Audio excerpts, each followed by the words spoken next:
Bonjour à tous et bienvenue à ce nouveau numéro. Aujourd'hui, Dieu nous fait encore grâce et on se retrouve pour partager beaucoup de choses au programme en ce jour. Ce n'est que par grâce et pour ça, nous sommes reconnaissants. Vous êtes très nombreux à nous regarder de partout, que ce soit depuis vos salons, depuis vos chambres à coucher, pour ceux qui dorment encore. On fait la dernière grâce matinale parce que la rentrée des classes, c'est pour bientôt. Vous nous regardez depuis votre bureau, depuis votre magasin, de partout où vous nous regardez. Nous sommes dans la joie de partager ce moment avec vous. Et donc, nous disons déjà merci à toute cette grande équipe technique et réalisationnelle qui nous soutient. Et nous disons bonjour et bienvenue à la partie visible qui est constituée de Maman Émilie, notre invitée de la semaine. Je m'en vais lui dire bonjour et bienvenue, maman. Bonjour, sœur Sandra. La sœur, la grâce de Dieu est là. Oui, elle est encore là. une fois ce matin. Nous bénissons les Seigneurs pour votre présence. Et à côté de moi, maman Charlène est là. Bonjour et bienvenue. Bonjour. C'est pour la deuxième fois qu'elle vient cette semaine. Elle était là le lundi, elle est là aujourd'hui et elle sera là, je crois, le vendredi. Tout va bien? Tout va très bien. Nous bénissons les Seigneurs pour votre présence. Et donc, c'est avec ces deux dames merveilleuses que nous allons partager ici sur ce plateau beaucoup de choses prévues au menu de ce déjeuner spirituel. Entre autres, nous aurons la prière pour dire merci au Seigneur pour toutes ses bontés. Nous aurons la météo pour connaître le temps qu'il fait aujourd'hui. Nul ne l'ignore, il fait chaud. Il fait vraiment chaud malgré que les températures ont commencé à baisser sur toute l'étendue de la République pour aller vers la saison de pluie. Il y aura une pensée du jour, un mot ou une expression, le prendre du jour, troisième partie qu'on aura à partager en ce jour sur la prédication du dimanche dernier. Il y aura un chant nouveau, tout nouveau que le Seigneur viendra déposer dans nos cœurs pour que nous puissions la consommer, mais aussi la posséder pour nous. Nous aurons un talent, une richesse, un happy day, mon agenda, mais aussi nous allons clôturer ce déjeuner spirituel ou mettre un point final à part le verset du jour. Et sans plus tarder, nous allons tous ensemble élever la voix pour dire merci au Seigneur pour tous ses bienfaits. Merci au Seigneur pour le souffle de vie qu'il a renouvelé ce matin. Merci au Seigneur même quand ça ne marche pas, même s'il y a des couacs dans votre vie ce matin, même s'il y a des choses qui vous troublent. Oui, arrêtez-vous un moment, reconnaissez la grâce du souffle de vie que le Seigneur vous a fait don. Et donc, disons ensemble merci au Seigneur. Seigneur, nous te rendons toute la gloire. Merci pour ces moments éternels que nous parce que oui, nous trouvons au Seigneur Jésus-Christ en ces lieux pour partager autour de ta parole éternelle. Merci Seigneur pour ta fidélité dans notre vie. Merci Seigneur pour ton amour. Merci Seigneur Jésus-Christ d'avoir maintenu en nous le souffle de vie. Éternel, nous voulons nous recommander entre tes saintes mains. Nous voulons, éternel Dieu de gloire, nous recommander à ta grâce. Oh Dieu, donne gloire à ton Saint, notre Seigneur et notre Sauveur. Fortifie-nous ce matin encore une fois, éternel de les armées. Fatigués, mais poursuivons toujours au Seigneur à cause de ton Saint-Nom. Éternel, nous recommandons tes mains. Cher Saint-Esprit, nous proclamons ton règne et ta présence en ces lieux. Au nom puissant de Jésus. Amen. Amen.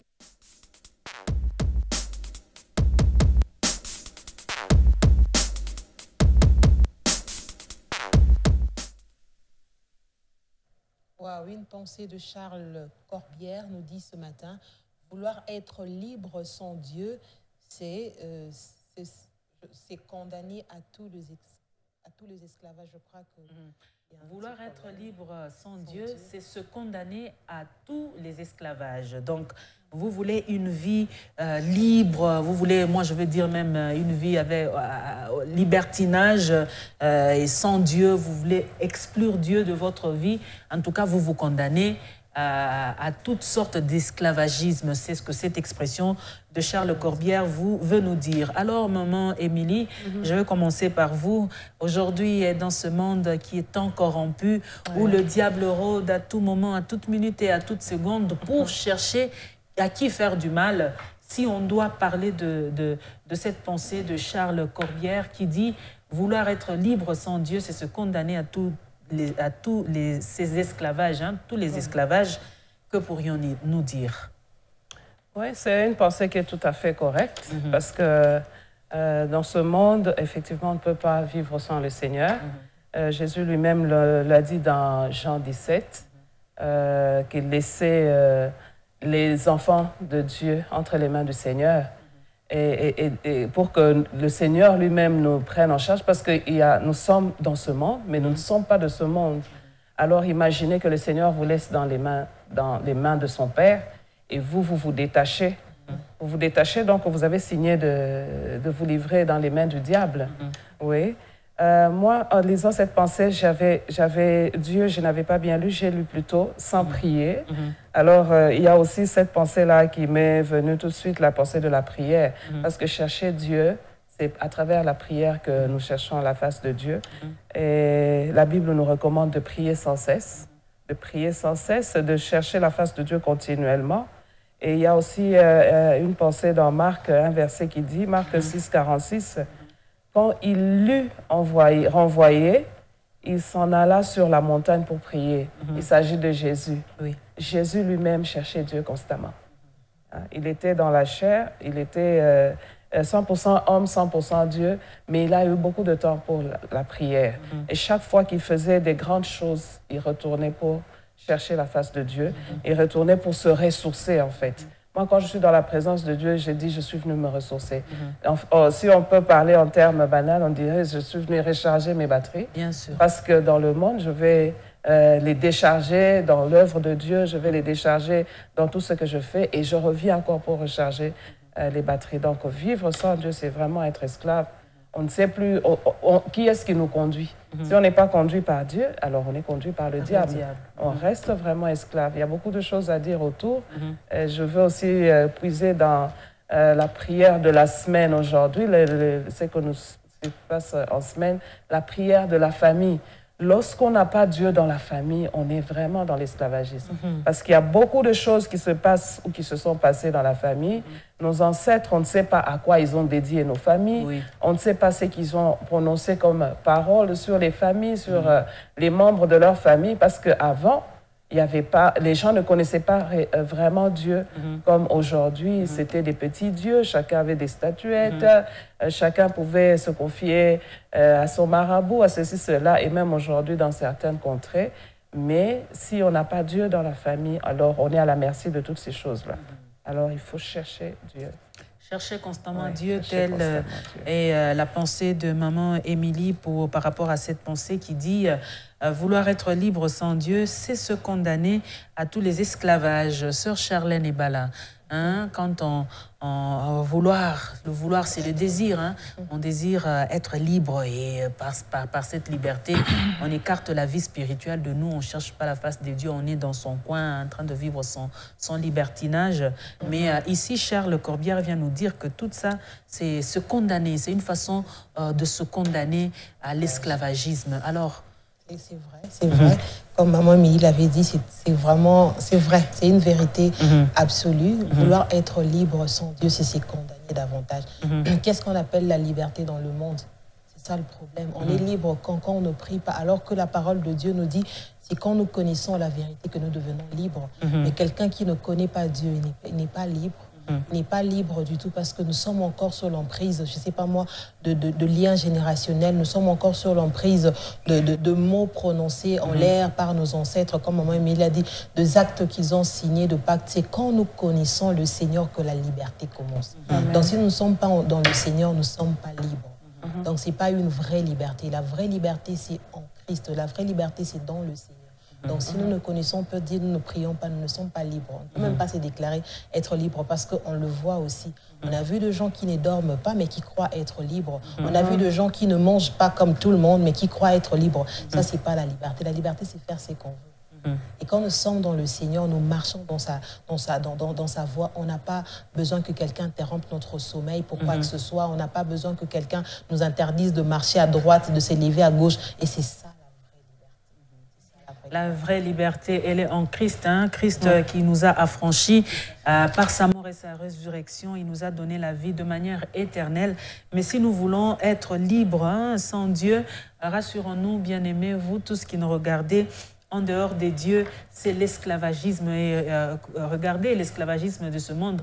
Lorsque on parle de l'histoire des Noirs américains quand ils devaient aller aux États-Unis d'Amérique, de la manière dont ils sont entrés, c'était dans l'esclavagisme. Vous savez, si vous devez lire l'histoire, on disait qu'ils étaient, les mains étaient chargées, chargées des chaînes aux pieds, aux bras et deux fois sur les hanches parce qu'on pouvait les traiter de n'importe quelle manière pour qu'ils aient la liberté. Ils se sont battus. Donc, l'esclavagisme, ce n'est pas quelque chose à souhaiter. Il est grand temps pour toi. Reçois Jésus comme Seigneur et Sauveur. Entre dans ce camp, dans cette grande famille des enfants des dieux. Tu seras libre et affranchi parce que oui, tu auras un maître qui ne te voudra jamais en esclavage. Que le Seigneur soit béni pour cette pensée merveilleuse qu'il vient nous donner aujourd'hui et avec laquelle nous partageons avec vous. Si vous la voulez, vous pouvez venir chez nous. Nous allons vous dire, il s'agit de Pierre, Corbière, qui disait vouloir être libre sans Dieu, c'est se condamner à tous les esclavages. Nous bénissons le Seigneur davantage pour cette pensée merveilleuse. À présent, nous allons découvrir le mot ou l'expression et donc une façon pour nous d'enrichir le vocabulaire français, le français qui est notre langue, on ne cesse de le dire, d'éducation, mais aussi de travail. En République démocratique du Congo, c'est officiel, c'est connu, nous sommes un pays francophone. Et donc, le mot ou l'expression, on le découvre tout de suite.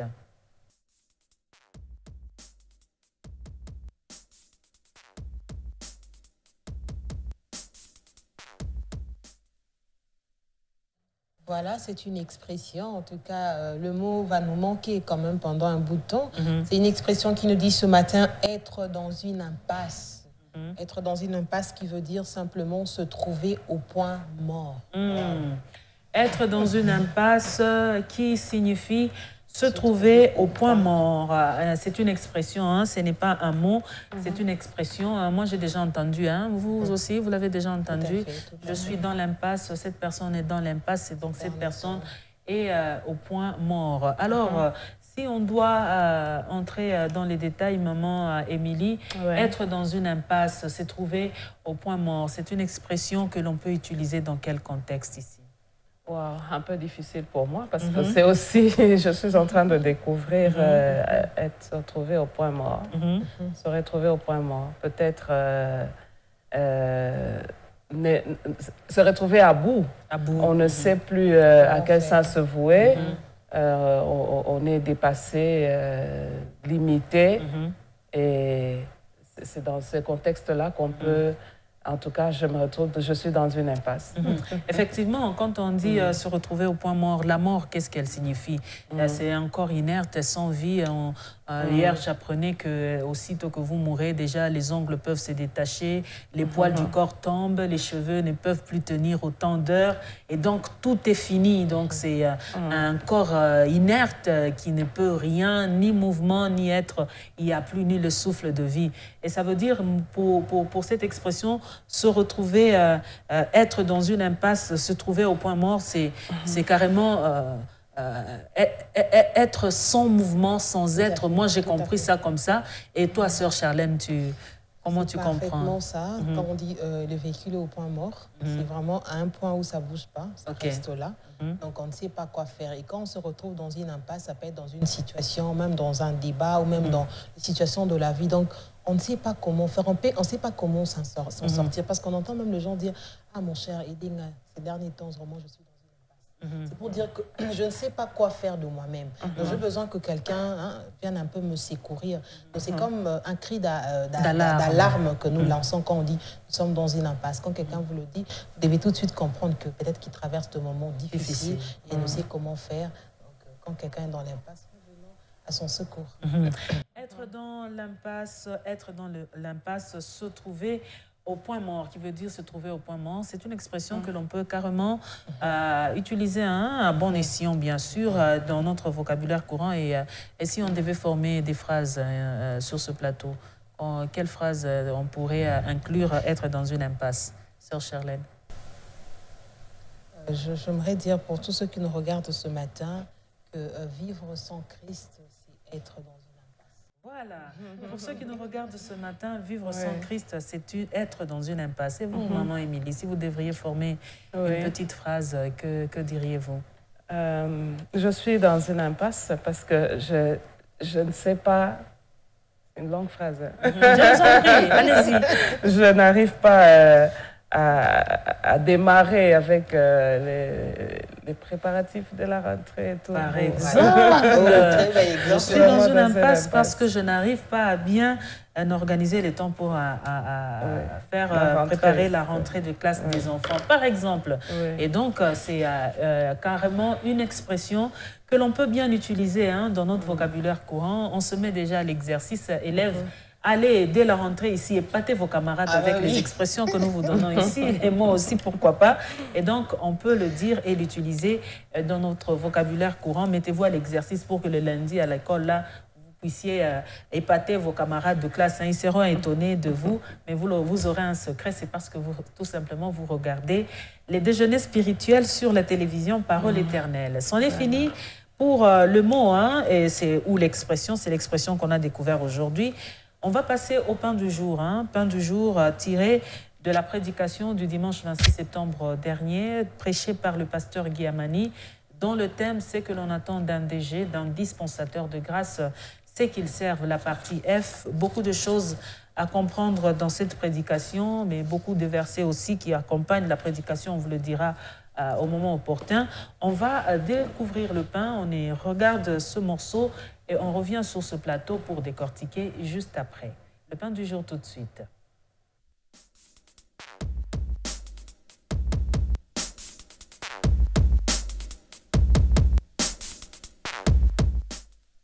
Alors, quand les disciples discutaient, quels étaient les critères de la grandeur qu'ils utilisaient? Je me mets à leur place. Vous savez, dans une discussion comme celle-là, chacun sort ses arguments. Peut-être Pierre disait à quelqu'un comme Philippe, Philippe, est-ce que toi aussi tu peux vraiment te classer à nos côtés là pour dire, oh, moi je suis le plus grand, tout ça. Quand nous montons à la montagne avec Jésus, est-ce que vous les Philippe là, il vous prend avec lui? N'est-ce pas qu'il prend Jacques, Jean et Pierre? Que Jacques parle au moins. Que Jean parle au moins. Mais toi, Philippe, vous comprenez déjà? Il y a des gens qui sont éliminés de par les critères que l'on se pose soi-même dans les débats. Donc des gens comme des Nathanaël, des Philippe, des Barthélemy. Un homme comme Pierre leur dit, vous ne pouvez pas. Et peut-être qu'un homme comme Pierre pouvait dire, même si on va sur le plan des expériences, yo sotambanamai.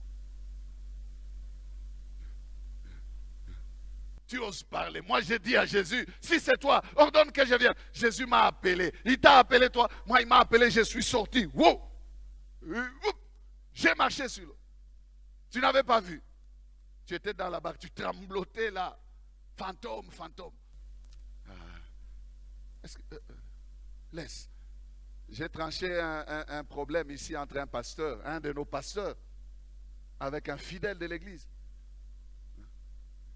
Écoutez comment les pasteurs ridiculisent les fidèles. Il dit aux fidèles, toi là, quand Dieu m'avait appelé, toi tu étais dans le péché.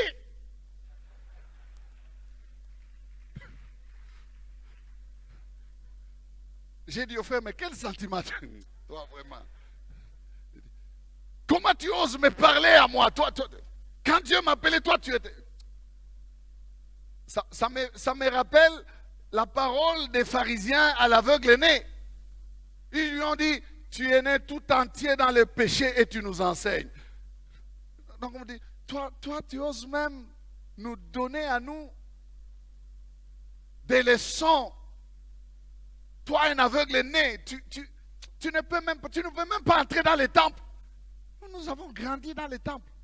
Tu oses nous enseigner, nous, les ayants droit du temple. Quel orgueil! Quel orgueil! Alors, combien de leçons y a-t-il ici? Il y a 2 leçons. Il n'y en a pas beaucoup. Qui est le plus grand? C'est dans cette maison-là donc. Jésus s'assit. Verset 35. Alors il s'assit, appela les 12 et leur dit, si quelqu'un veut être le premier, il sera le dernier de tous et les serviteurs de tous. Et il prit un petit enfant, le plaça au milieu d'eux, et l'ayant pris dans ses bras, il leur dit, « Quiconque reçoit à mon nom un de ces petits enfants, me reçoit moi-même. Et quiconque me reçoit, reçoit non pas moi, mais celui qui m'a envoyé. » Quelle sagesse! Bien-aimé, Jésus sait dribbler. Il dribble tout le monde. Jésus n'est jamais là où on l'attend. Il prend un petit enfant, il le place au milieu des grands. Il renverse encore tout ici. Il n'élève pas les plus grands, mais il abaisse au niveau de l'enfant. On attend le voir en haut, mais c'est en bas qu'il vient. On l'attend au premier rang, mais c'est derrière qu'il se retrouve. On l'attend au premier rang, mais c'est derrière qu'il se retrouve. La première leçon, frères et sœurs, que Jésus nous donne, c'est dans cette phrase.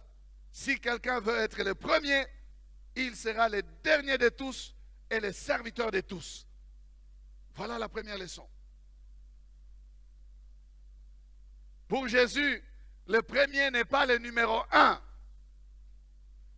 Le 001, comme les gens aiment se donner des numéros. Le premier. Il y a quelqu'un dans la Bible qui aimait à se présenter comme étant le premier de tous. Mais il faisait souffrir l'Église. Pour le monde, oui. Le plus grand, c'est le 001, c'est le numéro 1. Ça, c'est pour le monde. Mais pour Jésus, la notion est renversée. C'est le dernier. Le plus grand n'est pas celui qui est assis et qui reçoit en premier les avantages. Mais c'est celui qui est debout. C'est le serviteur de tous. Remarquons ici, frères et sœurs, que le Seigneur insiste sur l'équipe. Il ne veut pas encourager la compétition. Il encourage le service.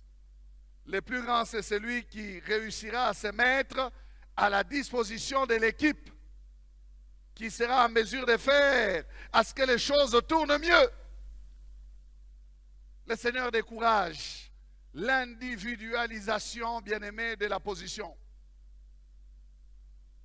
Je suis le plus grand parce que c'est moi. C'est moi, c'est moi. L'individualisation. Il privilégie le travail d'équipe, le service en faveur des autres. Dans le royaume de Dieu, nous servons les autres. Dans le royaume de Dieu, nous sommes, bien-aimés, à la disposition de l'équipe. Voilà ce qui fait de nous des bons dispensateurs. Comme des bons dispensateurs, des diverses grâces, que chacun de vous mette au service de qui? Des autres. S'il n'y a pas des autres, il n'y a pas de service. Être un bon dispensateur de grâce, c'est être à la disposition de l'équipe, c'est être à la disposition de tous. Et donc, c'est le premier point, il y en a deux dans cette prédication. La première leçon à retenir, c'est dans Marc 9, 33 à 35, qui veut être premier doit se faire dernier et plus petit de tous. Jésus-Christ encourage ici à se mettre à la disposition des autres, privilégie l'équipe et la position se justifie par le fait de servir. Si quelqu'un veut être le premier, il sera le dernier de tous, il sera le serviteur de tous. Quel message! Il faut retenir de cette première partie, de cette première leçon. J'y arrive parmi les deux qui ont été tirés de cette prédication, que les services privilégient l'équipe. Quand on veut servir, on doit être à la disposition de tous. Maman Émilie, il peut y avoir des questions, hein, beaucoup de questions autour de cette affaire, être à la disposition de l'équipe. Comment faire pour être ce serviteur qui est à la disposition de tous? Oui, merci pour la question de ce matin. Être à la disposition de tous, oui, c'est ce que Jésus ne cesse de nous rappeler, de travailler. En fait, dans le corps, dans la vie chrétienne, nous sommes un corps, nous constituons un corps qui est le corps du Christ. Donc, tous les chrétiens mis ensemble constituent un corps. Or, le corps, c'est un tout. On ne peut pas travailler pour soi. Et si on prend juste l'exemple du corps humain, nous avons les yeux, la bouche, les oreilles, tout ça. Et c'est au service de cette personne-là. Les yeux vous aident à voir, le nez vous aide à sentir, à respirer. On respire par le nez, on peut respirer par la bouche également. Les oreilles, ça aide à entendre. Les mains, vous touchez, les pieds vous aident à marcher. Alors, si c'est au service de ce tout-là, ce corps, et nous ne pouvons pas travailler pour nous-mêmes. Je ne vais pas dire à mes pieds, toi vas-y, je reste, je vais suivre après. Ou alors, je ne vais pas dire à mon cœur, arrête de battre, je vais vivre par moi-même. Alors c'est ce tout-là, nous constituons le corps de Christ. On ne peut pas vivre pour soi-même, on ne peut pas servir pour soi.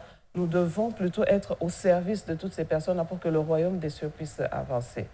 Il y a un verset ici, je l'avais aussi énoncé ce matin, Romains 12, 16, qui dit ceci, « Ayez les mêmes sentiments les uns envers les autres. » Vous voyez déjà que c'est déjà un esprit d'équipe qui est là. On ne peut pas travailler pour soi-même. Ayez les mêmes sentiments les uns pour les autres. N'aspirez pas à ce qui est élevé, mais laissez-vous attirer par ce qui est humble. Ne soyez point sages à vos propres yeux. Donc, on n'a pas besoin de se glorifier nous-mêmes, de dire moi. Et d'ailleurs, là, l'individualisation dont parlait le pasteur Guy Aman dans cette prédication.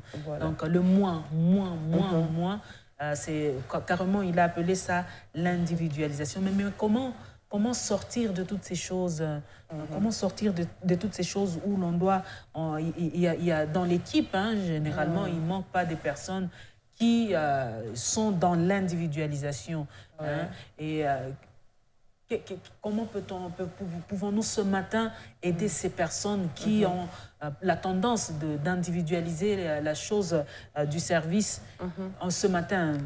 Ils sont là peut-être pas parce qu'ils veulent être, peut-être par inconscience, mais ce matin, parce qu'on est dans le déjeuner spirituel, on peut l'aider, cette personne, au travers Christ, qu'il puisse sortir de cette affaire d'individualisation. Oui, je demanderai à cette personne de s'inscrire à l'école de Christ, à l'école de Christ, parce que nous marchons, nous sommes les imitateurs de Christ. Nous sommes imitateurs de Christ. Alors, qu'est-ce que lui est en train d'imiter? S'il se dit chrétien et qu'il veut vivre dans l'individualisme, non. Qu'il lise sa Bible et qu'il comprenne que la vie de Christ, c'est la vie pour tout le monde. Nous ne pouvons pas rester... En fait, il y a de l'égoïsme dans l'individualisme, il y a de l'orgueil dans l'individualisme, et il y a toutes ces choses-là. Mais s'il s'inscrit réellement à l'école de Christ, parce que des fois, nous venons au Seigneur sans savoir exactement ce que nous sommes venus chercher. Comment est-ce que nous devons nous comporter? Nous laisser conduire par le Saint-Esprit, nous laisser conduire par ce que la parole nous demande. C'est pour ça qu'il faut la lire, la parole de Dieu. Et on comprendra que si je veux marcher avec Christ, je dois marcher selon que la parole me demande. Or, la parole, ce que la parole dit, c'est ce que Christ nous a laissé. C'est le testament que Christ nous a laissé. Et l'école de Christ, c'est l'école de l'humilité, l'école de la complémentarité, l'école du partage, vivre avec tout le monde. Bien sûr. La Bible dit qu'il est bon pour les frères de demeurer ensemble. Ici, ce verset peut rejoindre cette prédication qui, dans cette première partie, on nous dit si quelqu'un veut être le premier, il sera le dernier de tous. Et si quelqu'un veut être le dernier, il sera le premier. Donc, c'est celui-là qui doit être au service des autres. Sœur Charlène, ce n'est pas quelque chose ce n'est pas un vécu quotidien dans nos milieux.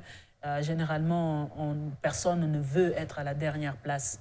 Nous visons la première place, la place visible. Nous ne voulons pas être dans le coin, servir dans l'humilité et attendre la gloire de Dieu. C'est vraiment ça, malheureusement. Et Christ, ce matin, vient vraiment équilibrer les choses. Il dit le numéro 1, ce n'est pas celui qui est premier, Ce n'est pas celui qui s'est mis au premier rang. Le numéro 1, c'est celui qui est en dernier et c'est celui qui sert. C'est ce qui est vraiment très difficile pour nous dans le monde, certes, mais en Christ, dès que nous sommes dans le Seigneur, c'est possible. Parce que déjà, au moment où Emilie a dit, dès que nous suivons le chemin de Christ, nous marchons dans l'humilité. Nous marchons, je ne sais pas moi, dans le don de soi. On n'a plus, quand on est dans le Seigneur, quand on s'inscrit dans le code du Seigneur, comme au moment où Emilie l'a dit, on verra que toutes ces choses ne sera plus difficiles. Ça sera facile. On ne sera pas là toujours en train de vouloir qu'on nous soit en vue. Il y a même des gens qui font des choses, qui sont dans le Seigneur maintenant et ils sont tellement dans l'anonymat qu'il peut vous arriver même de le bousculer. Mais c'est peut-être lui qui a construit les temples. C'est vraiment ça. Quand nous comprenons ces choses, on n'a plus besoin de se glorifier de quoi que ce soit. Comme le pasteur l'avait dit au début même de son message, quand nous servons le Seigneur, le seul butin que nous devons avoir ou réclamer ou attendre de lui, c'est déjà le fait que nous soyons en vie, ça nous suffit. Donc on n'a plus besoin de demander quoi que ce soit, parce que nous ne sommes que de serviteurs inutiles. Et c'est ce qui doit nous caractériser. Lorsque nous devenons de serviteurs inutiles, nous sommes heureux de travailler avec le Maître. Et c'est ce qui nous suffit. Le fait seulement d'être compté parmi ces serviteurs, d'être compté parmi les disciples, c'est les plus grands butins que nous devons avoir. Et quand nous réalisons ces choses, on n'a plus besoin de titres. On n'en a plus besoin. On s'est dit déjà, c'est un honneur pour moi de servir le Seigneur. Et ça me suffit. Qu'on me paye, qu'on ne me paye pas, qu'on me cite, qu'on ne me cite pas. Le plus important pour moi, c'est de servir le Seigneur. Servir le Seigneur dans l'humilité et attendre que la gloire vienne de Dieu. Le pasteur l'a dit dans sa prédication que lorsque vous faites du bien, lorsque vous servez dans l'humilité, rassurez-vous, il y a des points qui entrent dans votre compte et un jour ces points sortiront. Mais il y a des personnes qui ne maîtrisent pas, qui ne comprennent pas cela.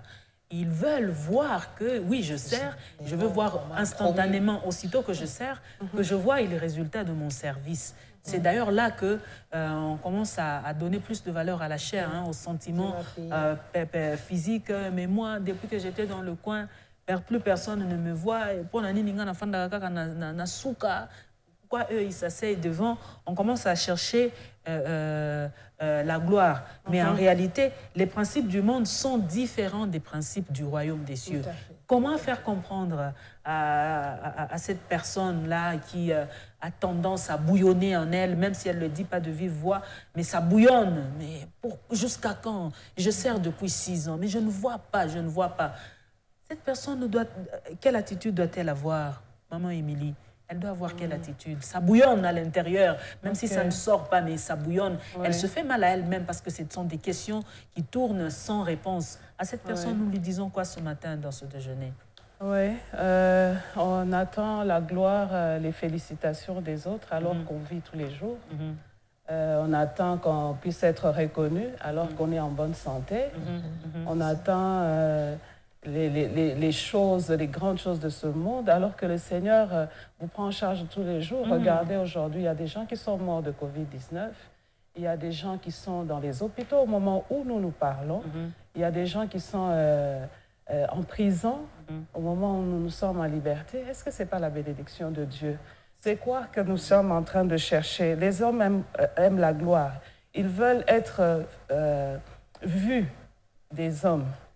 Mais le Dieu que nous prions, le Dieu qui nous voit, qui nous épargne de beaucoup de choses, je suis convaincue que le Seigneur nous épargne de beaucoup de choses. On serait peut-être déjà écrasé, éloigné même du Seigneur. Mais le Seigneur nous garde.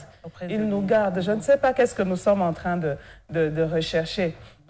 Accepter d'être reconnu par Dieu. Et le plus important, d'ailleurs, comme l'une des prédications de notre pasteur, le plus important, il l'avait dit, c'est que nos noms soient inscrits dans le livre de vie. Parce que la vie que nous menons aujourd'hui, elle est éphémère. Ce qui est important, c'est d'avoir la vie éternelle. D'avoir la vie éternelle. Ces personnes-là doivent mettre vraiment leur mal en patience.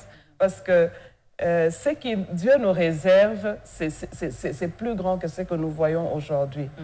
Essayons de descendre, de comprendre qu'avec Christ, ce n'est pas comme ça. Si Dieu veut vous élever dans ce monde, il le fera. Mais s'il ne l'a pas fait, il sait pourquoi. Et le plus important, c'est avoir la vie éternelle. Le souffle de vie que nous avons tous les jours, je le disais, il y a des gens qui sont en prison, il y en a qui sont malades. Quelqu'un qui vous dit, j'ai fait 6 mois à l'hôpital. c'est parce qu'il le dit que vous entendez qu'il a fait 6 mois à l'hôpital. Mais 1 jour, 2 jours, 3, 6 mois. On doit lui amener la nourriture chaque jour. On doit payer ses factures tous les jours. On doit peut-être le laver. Le médecin doit passer. Donc, des fois, ça complique. S'il est entre la vie et la mort. Mais vous marchez tous les jours et vous dites que non, Dieu ne m'a pas vu, je ne suis pas payé et les hommes ne me voient pas. Je pense que cela devrait nous faire réfléchir aussi aujourd'hui et comprendre que Dieu nous récompense à sa manière. Là où nous attendons voir le Seigneur agir, ce n'est pas sa pensée à lui. Nos pensées sont vraiment éloignées des pensées des dieux et nous devons nous en remettre à lui, compter sur ta grâce et accepter que nous vivons sous la grâce du Seigneur. Oui, voilà. Alors, les principes du monde sont différents des principes du royaume. Hein. C'est comme ça que maman Émilie a chuté aussi pour dire que c'est que Dieu pense de nous. Ce n'est pas ce que nous pensons que Dieu pense de nous. Alors, maman Charlène, les principes du monde sont différents des principes du royaume des cieux. Comment pouvons-nous comprendre cela? En posant la question à maman Émilie, à toute la suite de la réponse qu'elle a donnée ici, j'ai parlé encore de cette phrase parce que l'homme est venu pour servir et non pour être servi. Et ici, les principes du monde ne sont pas les principes du royaume parce que ce que nous voyons ici, c'est limité. Mais dans le royaume, c'est tout à fait autre chose. Dieu, il est bon et il est bon pour chacun d'entre nous. Du fait de nous donner le souffle de vie, du fait de nous savoir au service, nos noms sont inscrits dans le livre de vie. Mais nous, on n'a pas les yeux pour voir que nos noms sont inscrits. Et donc, dans la petitesse de la chair, nous pouvons avoir des bouillonnements en nous-mêmes.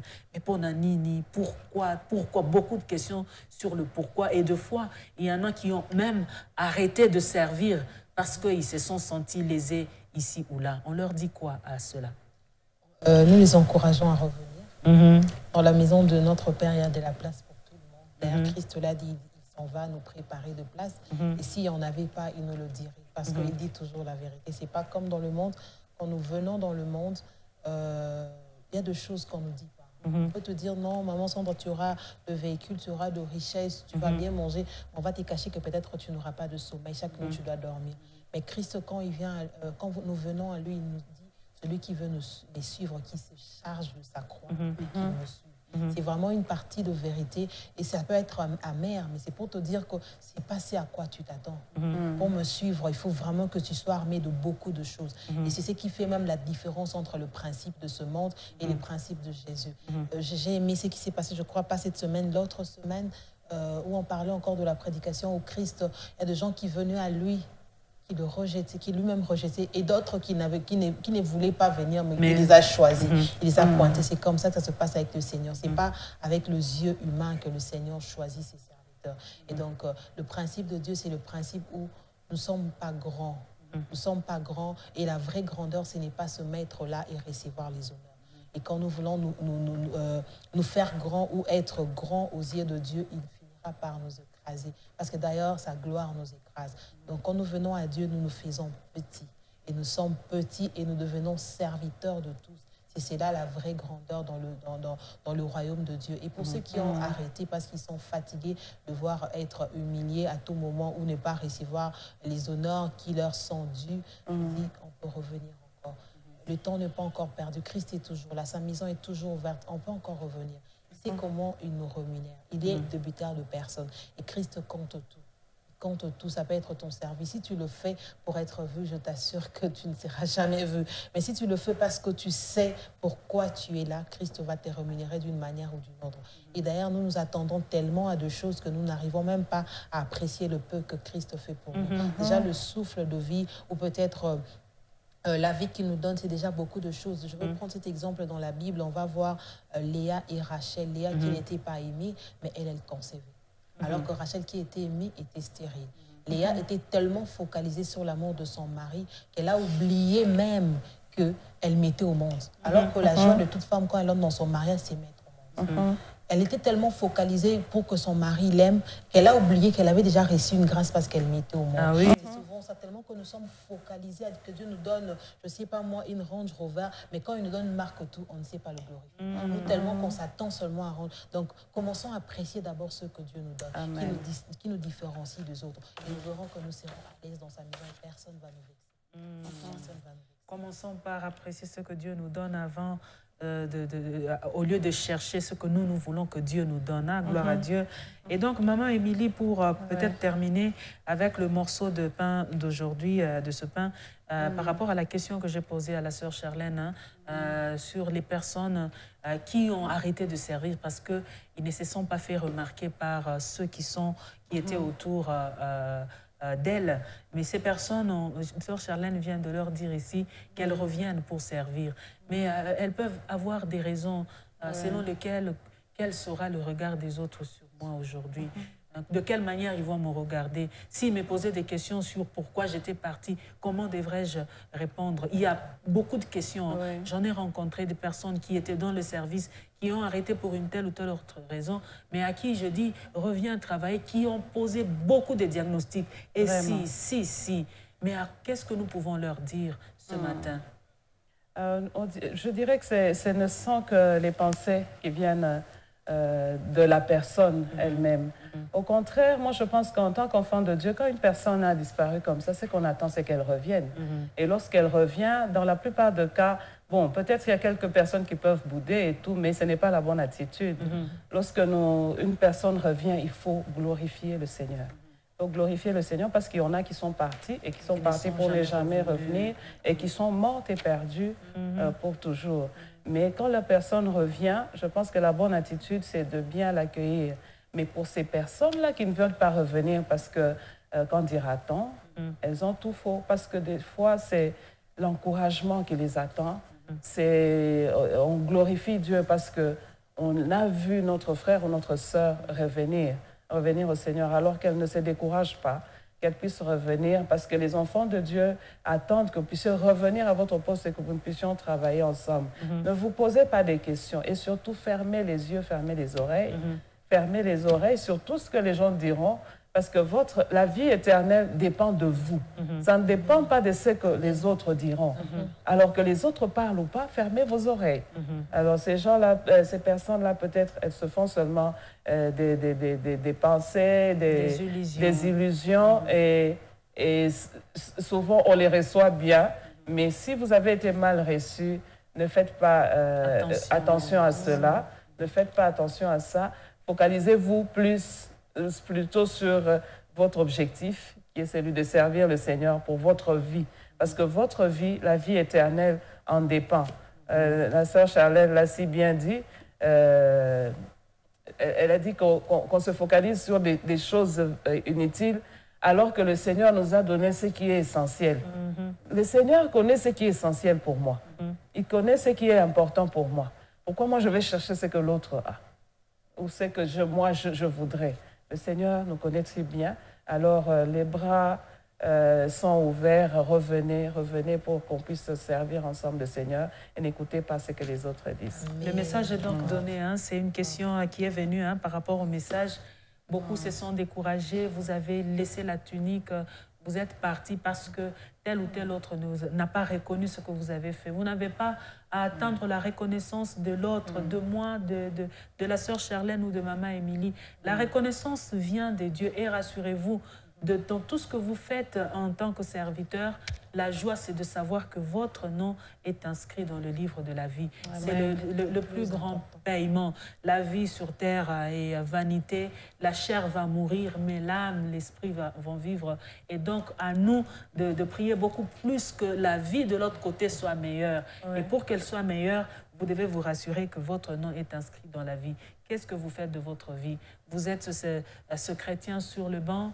Vous êtes celui qui a abandonné parce que tel ou tel autre m'a fait ceci ou cela et vous ne voulez pas revenir. Les réponses ont été données. À vous de faire le choix. Et moi, je vous dis déjà, comme la Bible nous le dit, je vous montre le chemin de la vie et de la vérité. Mais je vous conseille de prendre le chemin de la vie. C'est Christ qui nous dit cela. Nous aussi, ce matin, nous venons vous dire, choisissez de revenir au service. Si vous seulement vous avez quitté parce que vous avez été frustré quelque part par un frère comme vous, rassurez-vous qu'il n'est qu'un frère comme vous, qu'elle n'est qu'une sœur comme vous.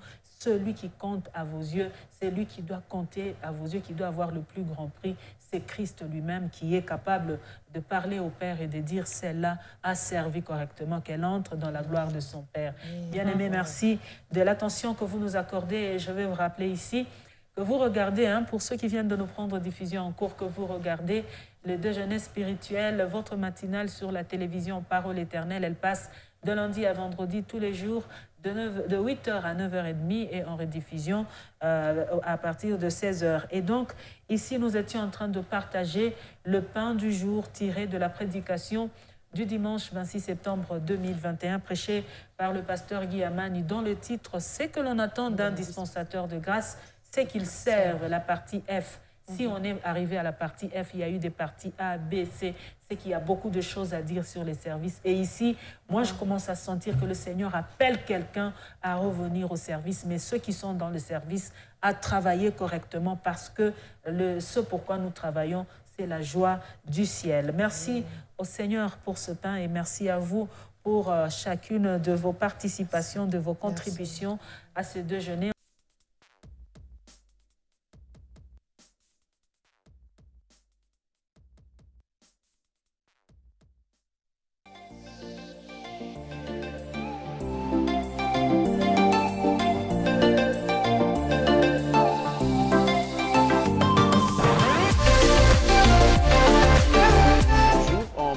Jackson Boukassa.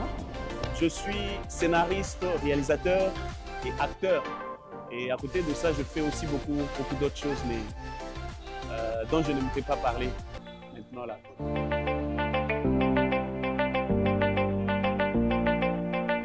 En tant que scénariste, la particularité d'abord de mon métier, je dis scénariste déjà, vous comprenez que je suis cinéaste. Et le cinéma, à côté d'autres arts, je dirais c'est le plus grand art parce que ça prend en même temps, c'est déjà un art, ça prend la technique, c'est une industrie, c'est aussi un marché. Au-delà d'autres arts, il y en a qui ne se limitent qu'au spectacle. Par exemple, si on veut parler du théâtre, c'est simplement un spectacle de l'art. Mais au cinéma, c'est au-delà de ça. Le cinéma, c'est vraiment beaucoup de choses. Il y en a qui s'en servent même pour la propagande, il y en a qui s'en servent pour la publicité. Il y en a qui s'en servent pour tellement beaucoup de choses. Il y a de l'économie, il y a la société, il y a tellement de choses qui interviennent dans ce que nous avons comme pratique artistique.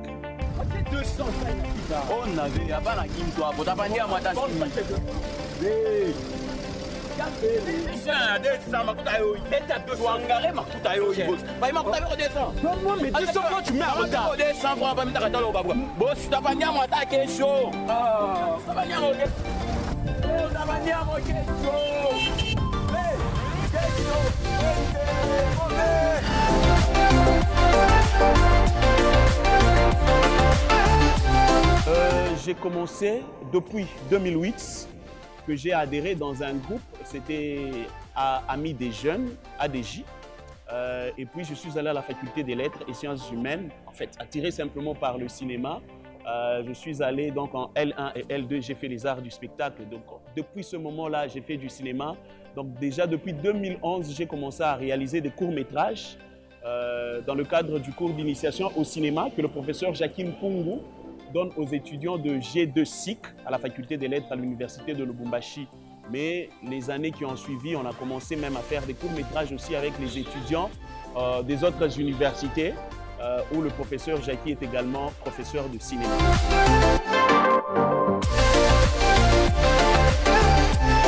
Voilà, ça c'est comme qui dirait, on demande à une personne pourquoi tu es toi. En fait, je ne suis pas allé vers le cinéma. C'est lui qui est venu vers moi ou alors je me suis rendu compte qu'il était en moi. En fait, au départ, moi, je voulais devenir médecin. Il fallait que je fasse médecine. Je suis allé en médecine. Vous savez, il y a quelque temps, il y avait certains critères il fallait répondre à ces critères-là pour faire médecine. Moi, je ne répondais pas à ces critères. Alors, il aurait fallu que j'aille d'abord en médecine vétérinaire pour revenir en médecine. Et c'est là, en médecine vétérinaire, qu'un jour, j'ai suivi un extrait d'un film qu'un acteur, un réalisateur, un comédien d'ici avait réalisé. J'avais suivi la façon dont c'était fait, ça m'avait fâché, ça m'avait un peu frustré. Et ça a réveillé en moi cette envie-là de faire le cinéma. Et j'avais même commencé à écrire. Et il y a certains amis, en me voyant, en lisant ce que j'écrivais, m'ont dit « Mais non, toi, en tout cas, il faudra que tu fasses un cinéaste, que tu fasses le théâtre. » Et c'est là que je me rendais compte qu'effectivement, j'avais ça en moi. Et j'ai choisi directement d'aller à la faculté des lettres. Et j'ai compris que j'étais appelé à ça. Il fallait que je fasse le cinéma. Tu as dit que tu aimais un homme fort, un homme, je sais pas, un homme clair de terre. Tu voulais du boutiquier. C'est celui-là que tu as toujours voulu. Ce n'est pas ce que je dis. On dirait que tu sais pas que moi aussi j'avais des critères. Ça, tu m'as demandé à moi.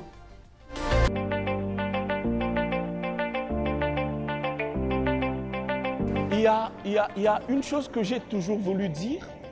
Quand on dit cinéaste chrétien, musicien chrétien, il y a tellement de choses qu'on aimerait citer comme ça et ajouter à côté le mot chrétien. Moi, personnellement, je me dis, si je suis chrétien, je ne suis pas obligé de le dire, je ne suis pas obligé à un certain moment de ma vie m'arrêter de dire je suis chrétien, qu'est-ce que je dois faire en tant que chrétien? Mais je dois automatiquement être motivé par le fait que je suis chrétien. Donc je vis, je suis moi. Donc en tant que chrétien, je fais mon cinéma, je suis chrétien, je le fais comme ça. Je n'ai pas le temps de réfléchir. À un certain moment, je me dis, ah là je suis chrétien, qu'est-ce que je fais? Non, je suis chrétien. Et en tant que chrétien, je fais ce que je fais. Voilà.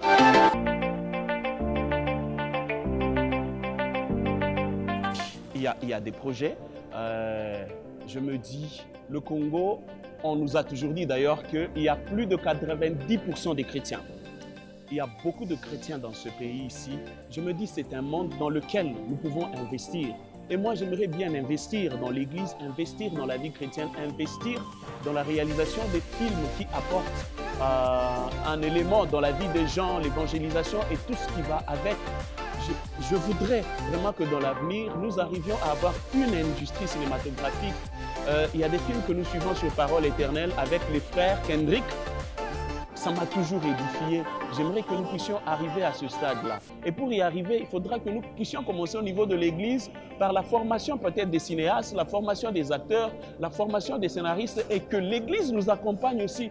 Pourquoi à un certain moment, nous, en tant que chrétiens, nous devons nous tourner vers les autres pour qu'ils nous apportent les choses en termes économiques, dans la politique, dans tout ce que nous faisons. Et nous nous tournons vers nous seulement si cette chose-là que nous voulons faire cadre avec la religion. Mais nous pouvons impacter ce monde si nous investissons aussi dans les talents que nous avons. C'est Dieu qui nous a donné le talent de cinéaste. C'est lui qui nous a donné le talent de musicien. C'est lui qui nous a donné le talent d'être des gens qui font le théâtre. Donc investissons dans les gens qui ont du talent, dans nos églises, dans nos communautés. Voilà. Donc mon projet à moi, c'est qu'effectivement nous ayons une industrie cinématographique et que les chrétiens puissent s'exprimer à travers cette industrie-là. C'est combien qu'ils demandent? 30 000 francs. Oh, j'ai pas 30 000 francs, moi. Allons carrément. Ce boulot n'est pas fait pour nous. Dieu pourvoira. Lucie. Ah, d'accord. Vas-y, je te suis. Monsieur Lucie?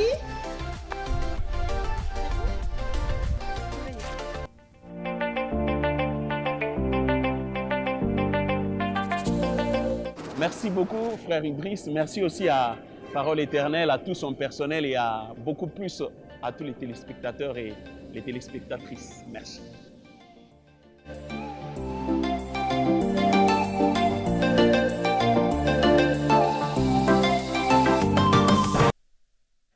Le cinéma, hein, c'est un cinéaste et réalisateur de l'industrie cinématographique. En fait, il m'a ramené dans beaucoup de choses dans les années qui sont passées. Hein. Je me suis rappelé de la faculté des lettres et sciences humaines, précisément au département des sciences de l'information et de la communication. Et donc, nous bénissons le Seigneur pour ce talent, pour cet artiste. Hein. Il n'est pas l'un de moindre. Hein. Je connais bien particulièrement le frère. Il a du talent et nous n'avons qu'à encourager ce talent pour voir, comme il l'a dit, il souhaiterait voir une grande industrie cinématographique, commençant par l'Église, pourquoi pas, pour voir les frères et les sœurs qui ont étudié ces choses se voir valorisés, qu'ils arrivent à nous réaliser non seulement des courts-métrages, mais des plus longs et à faire bénéficier au peuple de Dieu. Nous bénissons les Seigneurs pour ce frère et c'est merveilleux de voir ces genres de choses chez nous, sœur Charlène. C'est merveilleux, c'est fantastique. Ça fascine de voir que nous aussi, en RDC, on peut avoir de tels talents. Donc parfois, on a cru que c'était toujours des talents qui venaient d'ailleurs. Et quand nous voyons de personnes que nous côtoyons peuvent aussi donner de tels résultats, on ne peut que les encourager. et même le soutenir s'il le faut. J'ai entendu sous d'autres cieux que ce sont le gouvernement qui finançait le cinéma. On peut aussi arriver à ce point-là parce que peut-être le talent est là, mais on n'a pas assez de moyens pour arriver à donner quelque chose de bien. Au lieu de se moquer de ce que les autres font, finançons pour voir ce que ça peut donner. En tout cas, encourageons tous ceux qui sont dans le cinéma en RDC. C'est quelque chose de très bien. Il y a aujourd'hui des parents qui, lorsque les enfants leur parlent de l'industrie cinématographique, ils veulent faire le cinéma, ils veulent être réalisateurs, ils veulent aller étudier ailleurs. Alors que lui, en parlant, il a parlé des professeurs d'ici.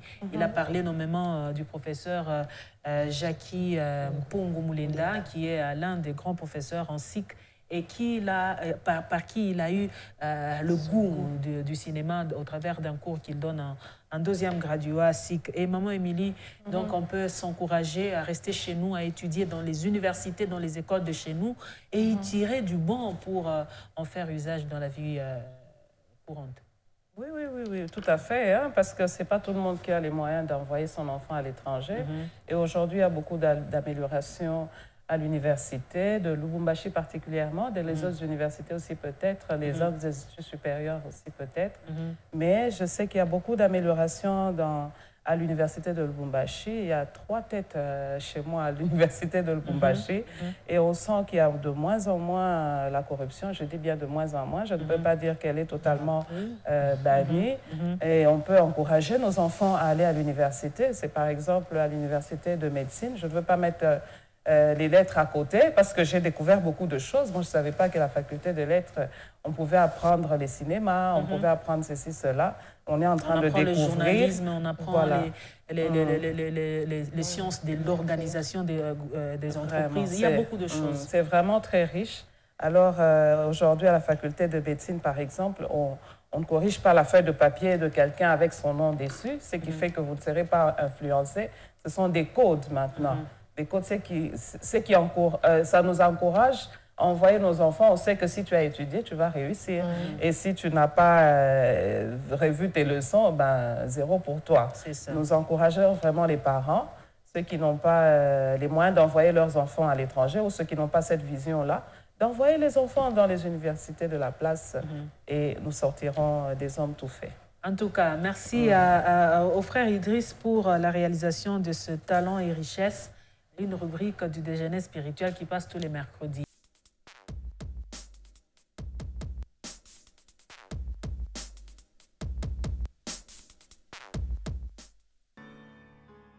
Donc, c'est le verset du jour qui s'affiche. Ce n'est pas Naoum, mais plutôt Habakkuk. Ça, c'est le verset d'hier. Je ne sais pas si je dois lire le verset d'aujourd'hui ou d'hier. Je crois que je dois aller avec celui d'aujourd'hui. Vous allez donc nous excuser pour ce désagrément. Aujourd'hui, nous lisons Habakkuk au chapitre 2, le verset 3. Et donc, voilà, c'est Habakkuk, c'est pas Naoum. C'est Habakkuk. C'est le bon. Le texte est bon. Le texte est bon, mais c'est le nom du livre seulement. Voilà, c'est Habakkuk 2, chapitre 3. Car c'est une prophétie dont le temps est déjà fixé. Elle marche vers son terme et elle ne mentira pas. Si elle tarde, attends-la, car elle s'accomplira certainement. Waouh. C'est le verset du jour. Et il y a la méditation qui accompagne ce verset. Voilà, il y a un mot que le département de lecture de la Bible place. Tout ce que Dieu promet finit par se réaliser, mais en son temps. En son temps. Dieu est maître de temps et circonstances. Hein. Il n'y a rien de ce qu'il a promis au travers des Écritures qui ne puisse se réaliser. Il est maître de toutes choses. Donc, quand il vous dit que telle chose va se faire, même si ça n'arrive pas aujourd'hui ou demain, mais cela arrivera certainement. À nous de rester confiants en Dieu, à nous de nous rassurer que notre Dieu est celui qui donne tout en son temps. Et les 3 chapitres que nous lisons aujourd'hui dans le livre d'Habakkuk que nous commençons aujourd'hui, que nous terminons aussi, nous allons lire Habakkuk chapitre 1, chapitre 2 et chapitre 3. Pour ceux qui ne le savent pas, Habakkuk compte que 3 chapitres, les chapitres 1er, le 2e et le 3e que nous lisons donc aujourd'hui. Donc, si vous devez retenir quelque chose, sachez que nous lisons aujourd'hui Habakkuk, les chapitres 1er, 2e et 3e. Et le verset qui nous accompagne pour la méditation, lui, est tiré d'Habakkuk 2. c'est le verset 3. Et donc, que le Seigneur bénisse chacun d'entre nous parce que c'est la fin du déjeuner spirituel. Hein. Merci de chacune de vos contributions, Maman Émilie et Sœur Charlène. Nous aurons le plaisir, Maman Émilie, quant à vous, de vous retrouver demain pour pouvoir cheminer avec ce déjeuner spirituel qui va voir son terme, du moins pour cette semaine, le vendredi. Sœur Charlène, nous aurons le plaisir de te revoir vendredi.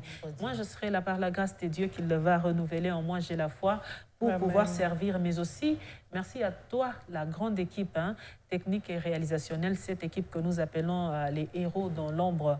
Nous vous disons merci à vous qui nous avez regardés de partout, vous avez été très nombreux.